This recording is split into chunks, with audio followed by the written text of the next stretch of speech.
A lot of artists don't know much about SoundExchange. Despite being around since 2003, the organization still seems a little mysterious to even seasoned music veterans. So let's take a real quick look at what SoundExchange does and why you shouldn't overlook the company when it comes to your music career. What exactly does SoundExchange do? SoundExchange pays money to the featured artist and the master recording owner.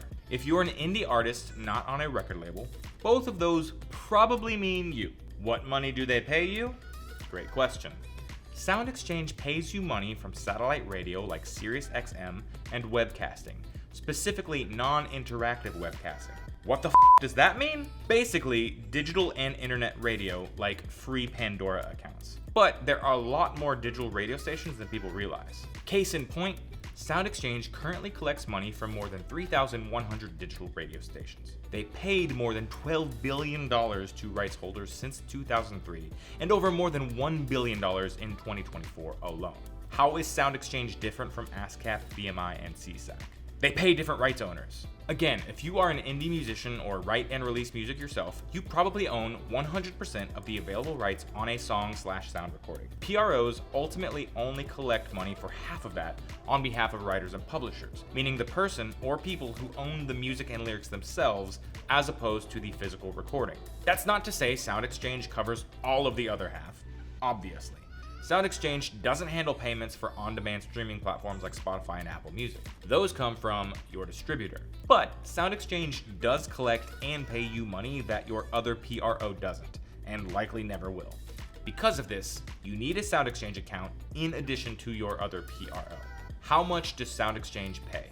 SoundExchange pays based on administering a statutory license, which basically means it pays a fixed rate per performance or play. However, what that comes down to depends on when the station started operating, what kind of station it is, meaning non-commercial versus satellite, etc., and what kind of play it is, meaning non-subscription versus subscription. The amount of money paid out is based on the revenue of the service playing the music. For instance, the 2020 monthly liability for stations was $0.0018 per performance if it's not a subscription station, and $0.0024 if it is a subscription station. SiriusXM has its own specific agreement, currently paying 15.5% of gross revenues. Bars and retail establishments that stream music to their patrons also have their own rates, currently 12.75% of annual gross proceeds plus a $20,000 annual fee. All that is to say, like pretty much all forms of royalty payments, it's complicated and it varies wildly. In general though, money from SoundExchange tends to be more supplemental than substantial, relative to your normal digital income. How do I get my money? It used to be a lot more difficult to upload and track your catalog, but in the past few years, SoundExchange has finally rolled out an easy self-serve platform. Now, both rights owners and establishments looking to use music can handle their business on SoundExchange's website. The most important thing is that you create your account, log into SoundExchange Direct, and start searching for and claiming your songs, typically by ISRC or title. There's no reason not to do it. It's even free. And given what the process used to be like, be happy you can now do it all in less than 30 minutes. Even if you're just getting started, getting signed up with SoundExchange is a must-do.